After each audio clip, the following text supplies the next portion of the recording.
વિદ્યાર્થી મિત્રો, ધોરણ 11ની અંદર રસાયણ વિજ્ઞાનમાં આજે આપણે ત્રીજું ચેપ્ટર જોઈશું, તત્વોનું વર્ગીકરણ. આ ચેપ્ટર એટલું બધું મહત્ત્વનું છે કે તત્વોના વર્ગીકરણને સમજવા માટે બહુ જ અગત્યનો ઘટક છે. કારણ કે કેમિસ્ટ્રી ગણો કે કોઈ પણ સંયોજનો ગણો તમે, એ તત્વોને આધારે છે. તો એ તત્વોની આપણે વાત કરીશું.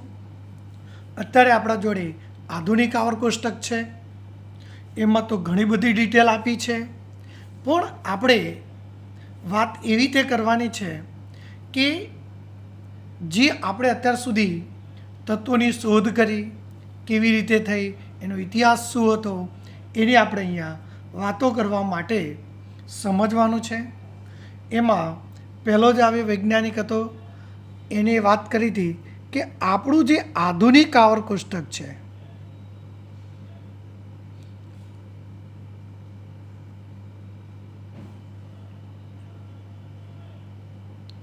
આધુનિક આવર્ત કોષ્ટક બહુ જ અગત્યનું છે, ધ્યાન રાખજો. આધુનિક આવર્ત કોષ્ટક શા માટે અગત્યનું છે એની આપણે વાત કરીએ. ગ્લેન્ટી સીબોર્ગે વૈજ્ઞાનિકનું નામ છે.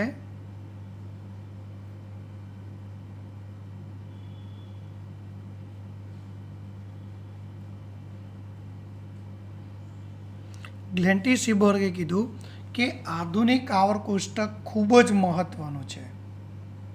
એટલું બધું મહત્ત્વનું છે તો એના આધારે તત્વોની ઇલેક્ટ્રોન રચના સમજી શકાય, તત્વોની વ્યવહારિક પદ્ધતિઓ સમજી શકાય, એ સંયોજનો કેવી રીતે બનાવે છે એના વિશે સમજી શકાય.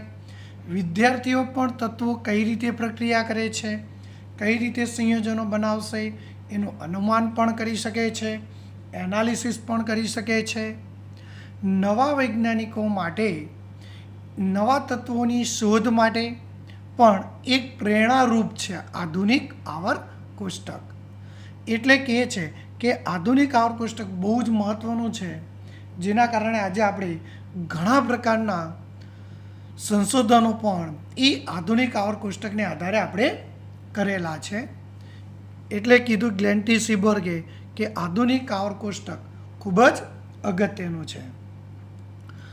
હવે આપણે અહીંયા તત્વોની જે વાત છે કે કેવી રીતે શોધાયા, તો એનો ઇતિહાસની આપણે અહીંયા ચર્ચા કરીશું.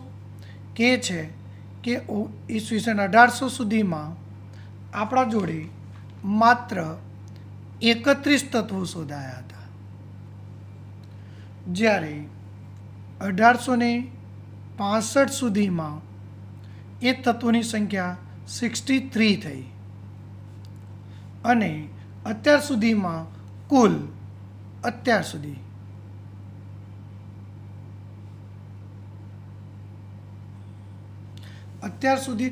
114 તત્વો શોધાયા. પણ 114 તત્વોની આપણે જ્યારે વાત કરીએ તો આમ જોવા જાવ તો અત્યારે 118 છે, સમજી લેજો. પણ આધુનિક આવર્ત કોષ્ટક સુધીની જે વાત છે એમાં 114 તત્વો છે. ઉપરના જે 4 તત્વો છે એનું સંપૂર્ણ 100% એનાલિસિસ હજુ થઈ શક્યું નથી. હવે આપણે વાત કરીશું તત્વોનું વર્ગીકરણ માટે. ધોરણ 9ની અંદર પણ તમે ભણી ગયા હતા, એ જ આવશે. પહેલો વૈજ્ઞાનિક છે ઝોન ડ્રોબ્રેનરે. ઝોન ડ્રોબ્રેનરે તત્વોની ગોઠવણી કરવાનો પ્રયત્ન કર્યો. એ ગોઠવણીને એને નામ આપ્યું હતું ત્રિપુટીનો નિયમ. ત્રિપુટીનો નિયમ એટલે કે તત્વોને એને 3-3ના જૂથમાં વર્ગીકૃત કર્યા હતા. એની આપણે વાત કરીએ તો જોઈએ લિથિયમ,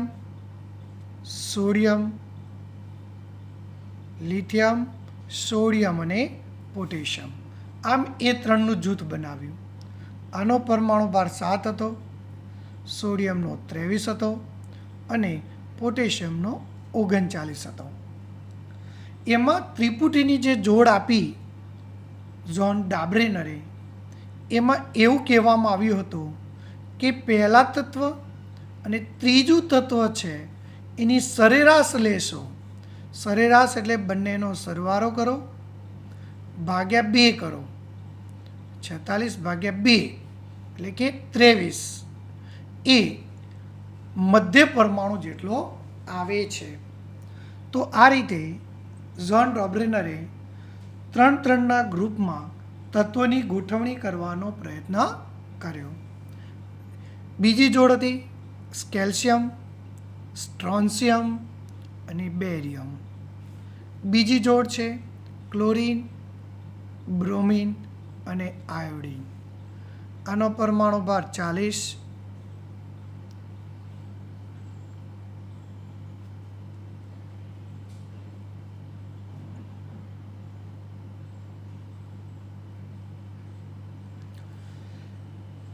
તો ત્રિપુટીની જોડને આધારે તત્વોનું વર્ગીકરણ કરવાનો પ્રયત્ન કરેલો છે. પણ આવી ત્રિપુટીની માત્ર 3 જ જોડ મળે છે. આ એની મર્યાદા છે. બીજા તત્વો આ રીતે જોડમાં ગોઠવાતા નથી. પણ આ 3 મળે છે, એક એવો સંજોગ બનતો હશે એટલે આમાં જોવા મળતું હશે. એટલે આનું બહુ મહત્ત્વ રહ્યું નહીં. ત્યારબાદ 1862માં નવો વૈજ્ઞાનિક આવ્યો, એ બી કાન-કાર્ટોઇસ.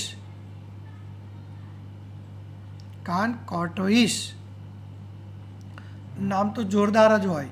એ બી કાન-કાર્ટોઇસ. એને પણ તત્વોને વર્ગીકરણ કર્યું, પણ પરમાણુ ભારને આધારે ચડતા ક્રમમાં ગોઠવ્યા. શું કર્યું? પરમાણુ ભારને આધારે ચડતા ક્રમમાં ગોઠવ્યા અને નળાકાર સ્વરૂપે એની ગોઠવણી કરવાનો પ્રયત્ન કર્યો. આને બહુ સારી સમજૂતી આપી હતી, પણ એના તરફ લોકો વૈજ્ઞાનિકોએ બહુ ધ્યાન આપ્યું નહીં. બાકી એવું કહેવાય છે કે 1862માં પણ જે એને સમજાવવાનો પ્રયત્ન કર્યો હતો એ વખતની વાત કરો તો બહુ અગત્યની માહિતી આપી હતી, પણ બીજા વૈજ્ઞાનિકોએ એના પર વધારે મહત્ત્વ આપ્યું નહીં. ત્યારબાદ 1865માં ન્યૂલેન્ડ આવ્યો. John Alexander Newland. શું? John Alexander Newland. એમાં ન્યૂલેન્ડે કીધું હતું તો તત્વોને માટે અષ્ટકનો નિયમ આપ્યો. સંગીતના સૂરને આધારે તત્વોને ગોઠવવાના પ્રયત્ન કર્યા હતા. પેલું સા રે ગ મ ની, પછી સા રે ગ મ ન પદની સા, એટલે સંગીતના જે 7 સૂર છે પછી ફરી પાછો એ જ સૂર આવે. તો એને પણ એવું જ કીધું કે તત્વોની જ્યારે ગોઠવણી કરતા જાઓ છો ત્યારે પહેલું તત્વ અને આઠમા તત્વના ગુણધર્મો સમાન આવે છે. આ રીતે એને અષ્ટકના નિયમ તરીકે એને ઓળખવામાં આવ્યો. આ અષ્ટકના નિયમની ગોઠવણી કેલ્શિયમ સુધી જ સાચી હતી. ધ્યાન રાખજો, ક્યાં સુધી સાચી પડી ભાઈ? કેલ્શિયમ સુધી. પછી એમાં જ્યારે ગોઠવણી કરવા જાય છે ત્યારે તત્વો યોગ્ય રીતે ગોઠવાતા નથી. કેલ્શિયમ સુધી જ ગોઠવણી સાચી પડે છે. ત્યારબાદ આ ગોઠવણીમાં તત્વો ગોઠવવા જાઓ છો ત્યારે આઠમો તત્વના ગુણધર્મો રિપીટ થતા નથી. ત્યારબાદ આપણને ખબર છે મેન્ડેલિફ આવ્યો. મેન્ડેલિફ સાથે સાથે જોડે લોથર મેયર પણ હતો. એને પણ આવર્ત કોષ્ટકને સમજાવવાનો પ્રયત્ન કર્યો હતો. લોથર મેયરે પણ સમજૂતી મેન્ડેલિફ જેવી જ આપી હતી. એવું કહે છે કે લોથર મેયરના જે રજૂઆત કરી હતી એ રજૂઆત આધુનિક આવર્ત કોષ્ટક સાથે વધારે મળતું આવતું હતું. આધુનિક આવર્ત કોષ્ટક સાથે વધારે મળતું આવતું હતું. પણ લોથર મેયરે જે ગોઠવણી કરી હતી એ ગલનબિંદુ, ઉત્કલનબિંદુ ને ચડતા અને ઉતરતા ક્રમને આધારે એને કરી હતી. ચડતા અને ઉતરતા ક્રમને આધારે કરી હતી. અને એ ગલનબિંદુ અને ઉત્કલન બિંદુ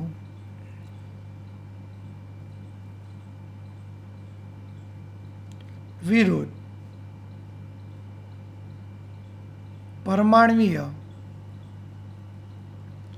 શું કર્યું તો પરમાણ્વીય ભારના આલેખ દોરીને સમજાવ્યા હતા.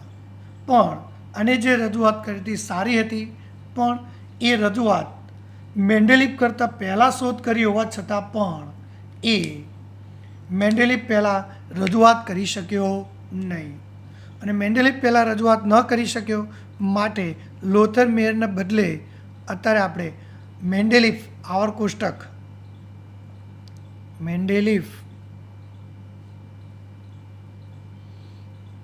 આવર્ત કોષ્ટકનું મહત્ત્વ આપણે વધારે આપ્યું.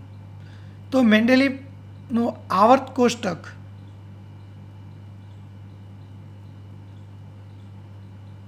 ની આપણે અહીંયા ચર્ચા કરવાની છે. તો મેન્ડેલિફે આવર્ત કોષ્ટક બનાવવા માટે 2 ગુણધર્મોનો ઉપયોગ કર્યો. પરમાણુ ભારને આધારે ચડતા ક્રમમાં ગોઠવ્યા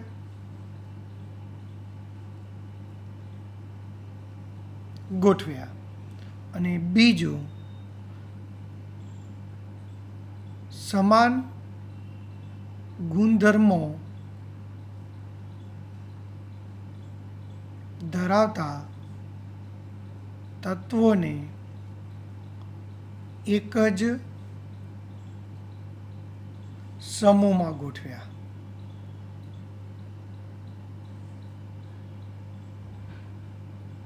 આ 2 બાબતોને ધ્યાનમાં રાખી આધુનિક આવર્ત કોષ્ટક આપવામાં આવેલું છે.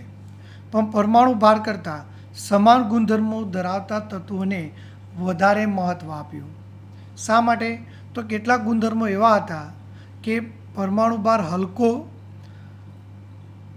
ભારે હોવા છતાં એને હલકા પરમાણુ ભારની આગળ ગોઠવ્યા હતા, કારણ કે સમાન ગુણધર્મો સરખા આવતા હતા એના કારણે. પણ એ આધુનિક જે આવર્ત કોષ્ટક આપ્યું હતું એ તમારી સામે મૂકું છું, ધ્યાન રાખજો. જો આ મેન્ડેલિફનું આવર્ત કોષ્ટક છે આખું જ, એને સમૂહ, ઊભા સ્તંભને સમૂહ કહેવાય, આડી હરોળને આવર્ત કહેવાય. તો એને સમૂહ અને આવર્તને આધારે તત્વોની ગોઠવણી કરવાનો પ્રયત્ન કર્યો. જોઈએ અહીંયા, જો ટેલ્યુરિયમનો પરમાણુ ભાર 127.6 છે, આયોડિનનો પરમાણુ ભાર 126.9 છે. તો તમે જોઈ શકો છો કે આ હલકો છે તો પણ પછી ગોઠવ્યો. આમ તો પહેલાં આવવો જોઈએ, ટેલ્યુરિયમ પછી આવવું જોઈએ, પણ આયોડિન અહીંયા કેમ ગોઠવ્યો? કારણ કે આયોડિનના ગુણધર્મો બ્રોમિન અને ક્લોરિન જેવા હતા, જ્યારે ટેલ્યુરિયમના ગુણધર્મો સેલેનિયમ અને સલ્ફર જેવા હતા. માટે એને એની લાઇનમાં ગોઠવ્યો, આયોડિનને બ્રોમિનની લાઇનમાં પાછળ ગોઠવ્યો. એટલે કે પરમાણુ ભાર કરતાં સમાન ગુણધર્મો ધરાવતા તત્વોનું મહત્ત્વ વધારે આપ્યું. આ ઉપરાંત સૌથી અગત્યની બાબત હતી મેન્ડેલિફની આવર્ત કોષ્ટકની, એ આ જોવાની છે. તો એને આ જે સ્થાન છે, જો તમે જોઈ શકો છો, એલ્યુમિનિયમના નીચેના તત્વોનું સ્થાન, સિલિકોનના નીચેના તત્વોનું સ્થાન એને ખાલી રાખ્યા હતા. આ 2 તત્વો શોધાયા નહોતા. મેન્ડેલિફે આવર કોષ્ટક આપ્યું ત્યારે આ તત્વોની શોધ જ નથી થઈ, પણ તો પણ એ તત્વોના સ્થાન એને ખાલી રાખ્યા હતા. એ તત્વોને એ વખતે આગાહી પણ કરી હતી કે આવા તત્વો શોધાશે, જેના ગુણધર્મો આવા હશે, એમના ગલનબિંદુ આવા હશે, એમના અણુસૂત્ર પણ આવા હશે, પરમાણુ ભાર પણ આ ટાઈપના હશે, એવી આગાહી કરી હતી. તમે વિચારો કે જે તત્વ શોધાયું જ નથી એની આગાહી કરી હતી, અને એ તત્વો શોધાઈ નથી તો પણ આગાહી કરી અને એને નામ પણ આપી દીધું હતું. એ સમયે મેન્ડેલિફે આનું નામ આપ્યું હતું એકા એલ્યુમિનિયમ, આનું નામ આપ્યું હતું એકા સિલિકોન. એકા એલ્યુમિનિયમ, એકા સિલિકોન, અને એ ગુણધર્મો પણ એને દર્શાવેલા હતા. તમે વિચારો કે જે વસ્તુ અસ્તિત્વમાં જ નથી, હું એમ કહું કે તમારું બાળક, માનો કે ભવિષ્યમાં તમારું જે બાળક થવાનું છે કે કોઈ બાળક જન્મ થવાનો છે, એ બાળક ડૉક્ટર બનશે, એન્જિનિયર બનશે, કેવો હશે કે કેવો નહીં હોય, એવી આગાહી કરવી અશક્ય છે. તો પણ મેન્ડેલિફે જે તત્વો શોધાયા નહોતા એવા તત્વોની આગાહી કરી હતી, જે પાછળથી સાચી પણ પડી. માટે મેન્ડેલિફનું મહત્ત્વ બહુ વધારે આપવામાં આવ્યું હતું. જો એની અહીંયા સમજૂતી આપેલી છે, તમારી સામે જોઈ શકો છો. એને એ વખતે કીધું હતું કે એકા એલ્યુમિનિયમનો પરમાણુ ભાર 68 હશે. સાચો કેટલો આવ્યો? પરમાણુ ભાર 70 આવ્યો. નજીક કહી શકાય. જુઓ, ઘનતા નજીક આવી, ગલનબિંદુ નીચું તો 302 નીચું જ આવ્યું. એને ઓક્સિજન સાથે સૂત્ર બનાવો તો A2 જેમ એલ્યુમિનિયમ જેવું જ Al2O3, તો એને E2O3 કીધું હતું, જે પાછળથી સાચું પડ્યું, Ga2O3 બને છે. ક્લોરિન સાથે આ બન્યું. તો આ રીતે એ જ રીતે એકા સિલિકોન માટેના ગુણધર્મો જે આપ્યા હતા, જો એને કીધું કે ગલનબિંદુ ઊંચું હશે તો એનું ગલનબિંદુ પણ 1231 જેટલું જોવા મળ્યું. તો જે શોધાયા નહોતા તો પણ એની જે આગાહી કરી હતી, બરાબર, પરમાણુ ભાર, પછી ગલનબિંદુ, ઘનતા, ઓક્સાઇડ સૂત્ર, ક્લોરાઇડના સૂત્ર, એ પણ બહુ જ સારી સમજૂતી આપી હતી. એટલે જ મેન્ડેલિફના આવર કોષ્ટકનું મહત્ત્વ વધારે હતું. હવે જોઈશું આધુનિક આવર કોષ્ટક.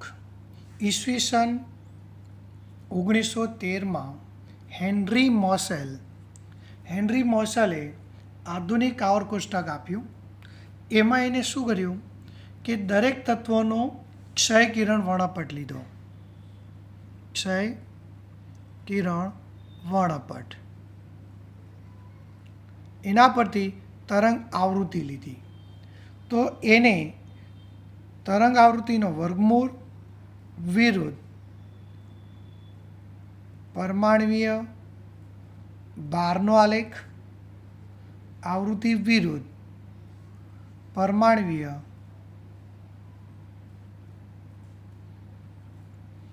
ક્રમાંક, એટલે અહીંયા પરમાણ્વીય ભાર એટલે એ, પરમાણ્વીય ક્રમાંક એટલે ઝેડ નો આલેખ દર્શાવ્યો. જો અહીંયા ધ્યાન રાખજો, આલેખ એને દર્શાવ્યો હતો. પહેલો દર્શાવ્યો પરમાણુ ભાર વિરુદ્ધ આવૃત્તિના વર્ગમૂળનો આલેખ, પણ આ આલેખ આ ટાઈપનો મળે છે, સુરેખ મળતો નથી. પરંતુ બીજો આલેખ જે દર્શાવ્યો પરમાણુ ક્રમાંક વિરુદ્ધ આવૃત્તિના વર્ગમૂળનો આલેખ, તો આમ સુરેખ મળે છે. તો આ સુરેખ મળ્યો, એના પરથી એને કીધું, સમજી લેજો, એક માહિતી આપી કે પરમાણુના ગુણધર્મો પરમાણ્વીય ભાર કરતાં પરમાણ્વીય ક્રમાંકને વધુ આવર્તનીય છે. પરમાણ્વીય ભાર કરતાં પરમાણ્વીય ક્રમાંક સાથે વધુ આવર્તનીય છે. વધુ આવર્તનીય એટલે શું? કે એની સાથે વધારે બંધ બેસતા ગોઠવાય છે. એટલે આધુનિક આવર્ત કોષ્ટકમાં ફેરફાર કર્યો. શું ફેરફાર કર્યો? તો તત્વોને પરમાણ્વીય ક્રમાંકને આધારે ચડતા ક્રમમાં ગોઠવ્યા. મેન્ડેલિફે શું કર્યું હતું? પરમાણ્વીય ભારને આધારે ગોઠવ્યા હતા. અહીંયા પરમાણ્વીય ક્રમાંકને આધારે ચડતા ક્રમમાં ગોઠવ્યા અને સમાન ગુણધર્મો ધરાવતા તત્વોને એક જ સમૂહમાં ગોઠવ્યા. બે બાબતો ધ્યાનમાં રાખી હતી. પરમાણુ ક્રમાંક અને સમાન ગુણધર્મો ધરાવતા તત્વોને એક જ સમૂહમાં ગોઠવ્યા. તો આધુનિક આવર્ત કોષ્ટક હું તમને બતાવું છું એટલે તમને ખ્યાલ આવશે. આપણું આધુનિક આવર્ત કોષ્ટક છે એની જ વાત કરવાની છે. તો ઊભા સ્તંભને સમૂહ કહેવાય. આડી જે હરોળ છે આમ ગણો તો એને આવર્ત કહેવાય. તો ઊભા સ્તંભ કેટલા છે? ઊભા સ્તંભ એટલે સમૂહ કેટલા? 1, 2 થી લઈને 18 સુધીના છે. જુઓ કેટલા છે? 18 સુધી જોઈ શકો તમે.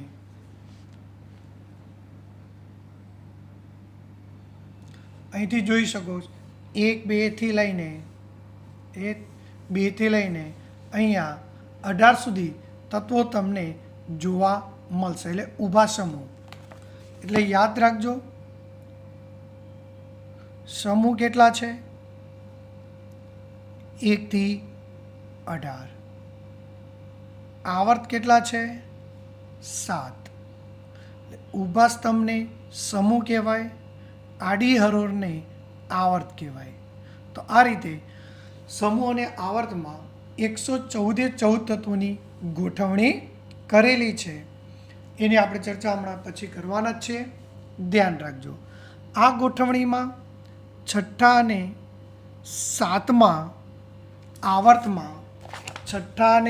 7મા આવર્તમાં જોઈ શકો તમે. અહીંયા આ 6ઠ્ઠો આવર્ત છે અને આ 7મો આવર્ત છે. તો 6ઠ્ઠા આવર્તમાં લેન્થેનાઇટ શ્રેણી આવે, 7મા આવર્તમાં એક્ટિનોઇડ શ્રેણી આવે, જેના તત્વોને નીચે અલગથી દર્શાવવામાં આવ્યા છે. જો લેન્થેનોઇડ, એક્ટિનોઇડ શ્રેણી. તો આ જે તત્વો છે લેન્થેનોઇડ અને એક્ટિનોઇડ શ્રેણીના તત્વો છે એ પણ કેવી રીતે ગોઠવ્યા એની પણ ચર્ચા કરીશું. તો આપણું આધુનિક આવર્ત કોષ્ટક 2 ભાગમાં વહેંચાયેલું છે, સમૂહ અને આવર્ત.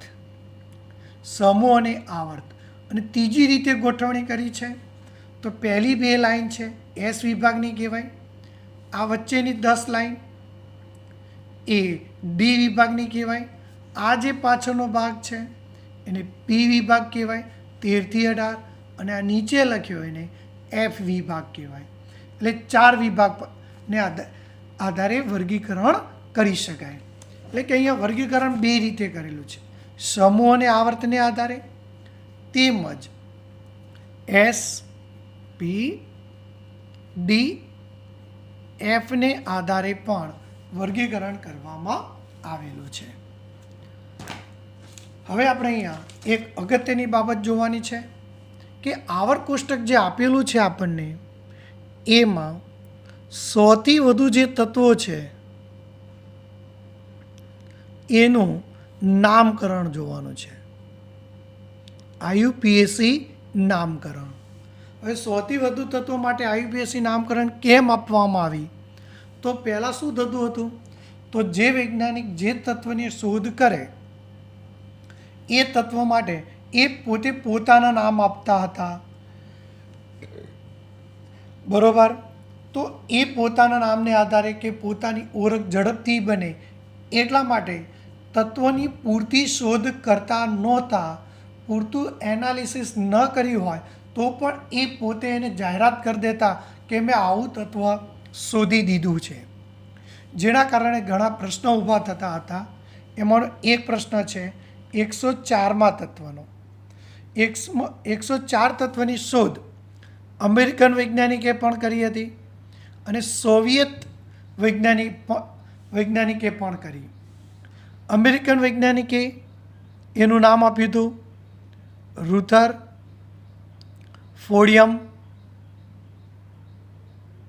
અને સોવિયત વૈજ્ઞાનિકે એનું નામ આપ્યું હતું કુર્ચોટેવિયમ.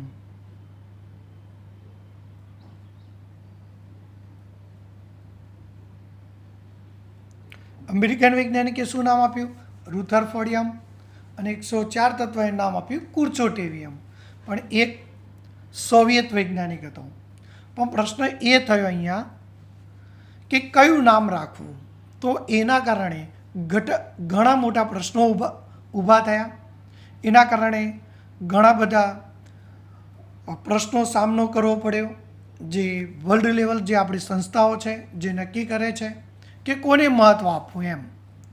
અને પ્રશ્ન બીજો એ હતો કે વૈજ્ઞાનિકો એ તત્વની પૂરતી શોધ કે એનાલિસિસ ન કરી હોય તો પણ એ પોતે એને નામ આપવા માટે પ્રેરિત થઈ જતા હતા. એટલે આઈયુપીએસસી સંસ્થાએ શું કર્યું કે કહી દીધું કે હવે કોઈ પણ વૈજ્ઞાનિકે કોઈ પણ તત્વની શોધ કરે તો એ પોતે એનું નામ આપી શકશે નહીં. અહીંયા જે નક્કી કરેલા છે આઈયુપીએસસી નામકરણ, એના આધારે જ એ નક્કી કરવામાં આવશે. તો એ નક્કી કરવા માટે આપણે જે અંક છે, અંક 0, 1, 2, 3, 4, 5, 6, 7, 8 અને 9, આ અંક જે છે એ અંકને નામકરણ કરી દીધું. ધ્યાન રાખજો. 0નું નામ આપ્યું નીલ, નીલ, અન, બી, નીલ અન બી, 3 યાદ રાખજો. Nil un bi, tri, quad, KUAD, quad, pent, pent. Nil un bi tri quad pent, nil un bi tri quad pent. યાદ રાખવા માટે મેથડ છે હેક્સ એક્સેપ્ટ, હેક્સેપ્ટ, એ રીતે યાદ રાખવાનું. Hex sept, oct, in. Nil un bi tri quad pent, accept, opt in. Nil and bi tri quad pent, accept, opt in. આ અંકના નામ લખ્યા બાદ એ નામની પાછળ ઈયમ શબ્દ લગાડવાનો. ઈયમ, ઈયમ. દાખલા તરીકે 101 તત્વનું નામ લખવું હોય તો 1 એટલે અન, 0 નીલ, ફરી અન, પછી 3 થઈ ગયા અનિલ્ય, અનિલ, અન, પછી યમ. યમ પ્રત્યય તમારે લગાડવાનો છે. કયો પ્રત્યય લગાડવાનો કીધો છે? યમ, યમ. તો આ રીતે નામકરણ કરવામાં આવે. માનો કે 105 તત્વોનું નામકરણ કરવું છે તો 1 એટલે યાદ રાખો નીલ એન્ડ બી ટ્રાઇક્યુટ પેન્ટ. પહેલાં 6 યાદ કરી લેવાનું. Nil and bi tri quad pent, hex sept, hex sept, oct in, hex sept, oct in. 105 માટે 0, 1નું અન, 0 નીલ, પછી 5નું પેન્ટ, પછી ઈયમ. ખ્યાલ આવી ગયો? 112નું કરવું હોય અન, અન, 2 બીયમ, બી પછી યમ 2 વાર નથી લખવાનો, આઈ 2 વાર નહીં કરવાની જરૂર, અનબિયમ 2 વખત આઈ લખવાની જરૂર નથી. અને શોર્ટમાં પહેલાં 3 લઈ શકો, અન, એન, યુ.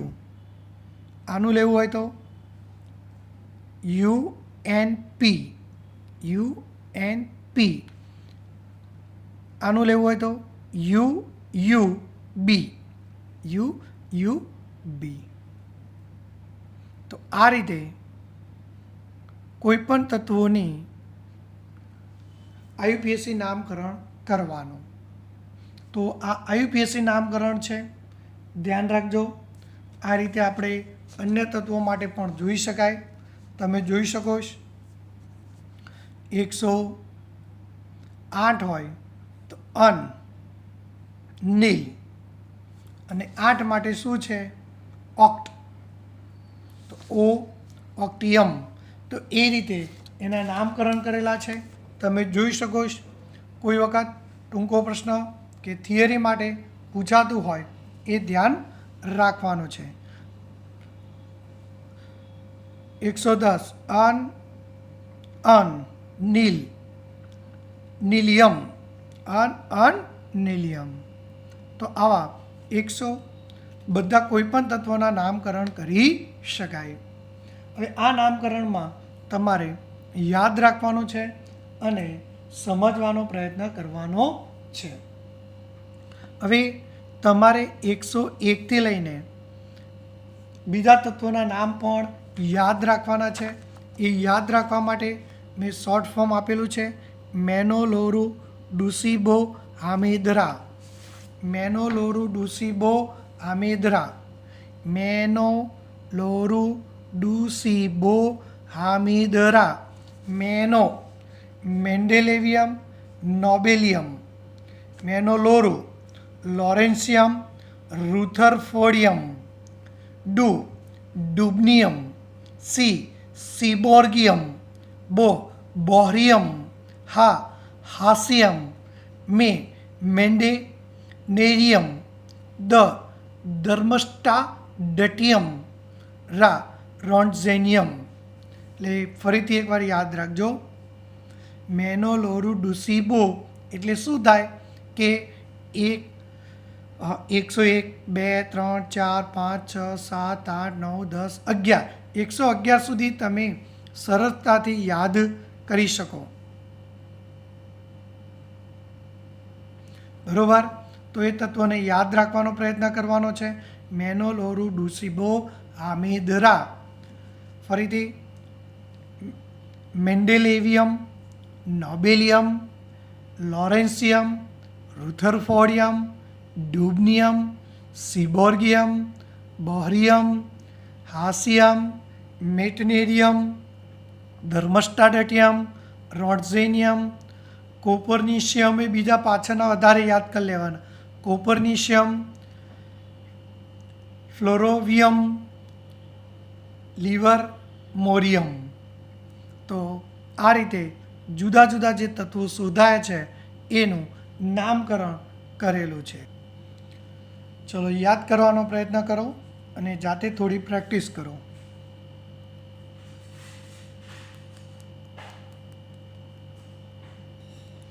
હવે આપણે જોઈએ તત્વોનું ઇલેક્ટ્રોનીય રચનાને આધારે વર્ગીકરણ.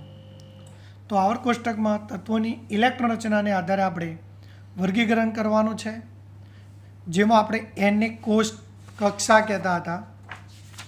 આધુનિક આવર્ત કોષ્ટકમાં આપણે એન જે આવતો હતો એને આપણે શું કહેતા હતા? કક્ષા કહેતા હતા. તો એની આપણે વાત કરવાની છે. એન એટલે કક્ષા. કક્ષાનો મતલબ અહીંયા આવર્ત પણ લખી શકાય. જે આવર્ત છે એ કક્ષા બતાવે છે. આધુનિક આવર્ત કોષ્ટકમાં 7 આવર્ત છે. પહેલો, બીજો, ત્રીજો, ચોથો, પાંચમો, છઠ્ઠો, સાતમો. પહેલા આવર્તમાં 2 તત્વો ગોઠવાય. બીજા આવર્તમાં 8, ત્રીજા આવર્તમાં 8, 2, 8, 8, 18, 32, 32. આ યાદ રાખજો. 2, 8, 8, 18, 32. આ યાદ રાખવાનું છે. કઈ રીતે એ પણ સમજાવું. તમે જોઈ શકો છો આધુનિક આવર્ત કોષ્ટકમાં જુઓ કે પહેલા આવર્તમાં 2 જ તત્વો હોય, હાઇડ્રોજન અને હિલિયમ. બીજા આવર્તમાં 8, 8, 18, 18, 32, 32. પણ છેલ્લો અધૂરો છે, પણ એમાં તત્વો તો 32 જ સમાય. એટલે યાદ રાખજો, ઘણીવાર પૂછાય કે ત્રીજા આવર્તમાં કેટલા તત્વો ગોઠવાય છે, તો 8, 2, 8, 8, 18, 18, 32, 32. યાદ રાખવાનો છે. આપણું આવર્ત કોષ્ટક છે એ ઇલેક્ટ્રોન રચનાને આધારે 4 ભાગમાં વહેંચવી આપણે. S, P, D, F એમ 4 વિભાગમાં વહેંચવામાં આવેલું છે. એની ચર્ચા આપણે કરવાની છે. તો કોઈ પણ આવર્ત હોય એની ઇલેક્ટ્રોન રચના તમે લખી શકો, તમે જાતે પણ બનાવી શકો. દાખલા તરીકે પહેલો આવર્ત છે, એની ઇલેક્ટ્રોન રચના લખવી છે, તો હાઇડ્રોજન માટે તો ખબર છે 1s1. હાઇડ્રોજન પછી લિથિયમ આવે તો કયો થશે, તો હિલિયમ 2 પૂરા અને 2s1. લિથિયમ પછી સોડિયમ આવે 11, તો નિયોન 10 પૂરા. જે આપણે આગળ ચર્ચા કરી હતી એ જ પ્રમાણે 3s1. તો બાહ્યતંક કક્ષામાં કોમન રહેશે. જો બાહ્યતંક આવર્ત, જે આવર્ત હોય, આ પહેલો સમૂહ, આ પહેલો સમૂહ છે. તો પહેલા સમૂહના કોઈ પણ તત્વો લેશો એની બાહ્યતંક કક્ષામાં એક સરખા ઇલેક્ટ્રોન હશે. અને બાહ્યતંક કક્ષામાં એક સરખા ઇલેક્ટ્રોન હોય તો એમના રાસાયણિક ગુણધર્મો પણ એક સરખા જોવા મળશે. તો આપણે ઇલેક્ટ્રોન રચનાને આધારે જુદા જુદા તત્વોની ગોઠવણી કરી શકાય. ચલો, સોડિયમ પછી કોણ આવે, પોટેશિયમ. કયો, 19, આર્ગોન 18, 4s1. કોઈ પણ નહીં લખી શકાય, તમારે લખ્યું હોય એટલે એ રીતે એને દર્શાવી શકાય.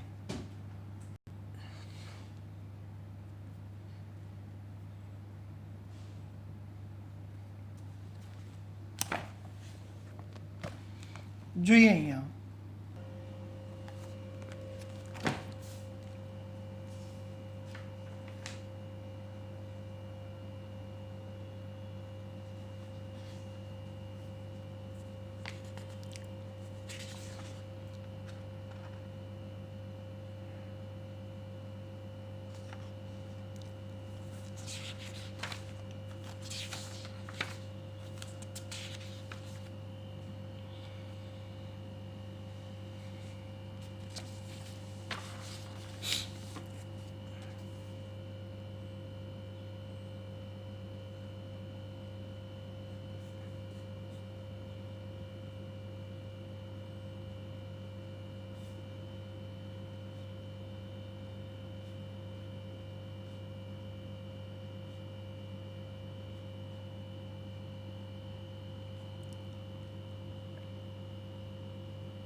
તો આ રીતે આના નામકરણ યાદ કરી લેવાના.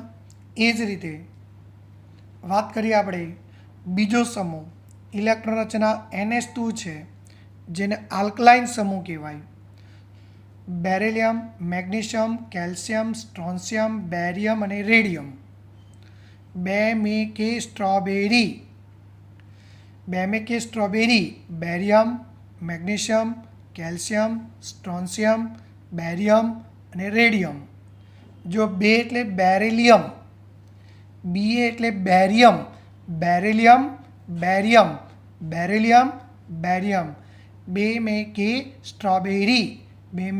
Strawberry, beryllium, magnesium, calcium, strontium, barium અને રેડિયમ. તો આ રીતે એને સરળતાથી સમજી શકાય. એટલે તમારે ધ્યાન રાખવાનું છે અને યાદ પણ કરવાના છે. અને આ તમારે નામ સાથે શોર્ટ ફોર્મ સાથે 5 વાર લખીને પ્રેક્ટિસ કરજો. અને આ કાયમ માટે કામનો છે. આજે નહીં, આના પછીના પણ ચેપ્ટર જ્યારે ભણશો ત્યારે આ બધું જ આવડતું હોવું જોઈએ.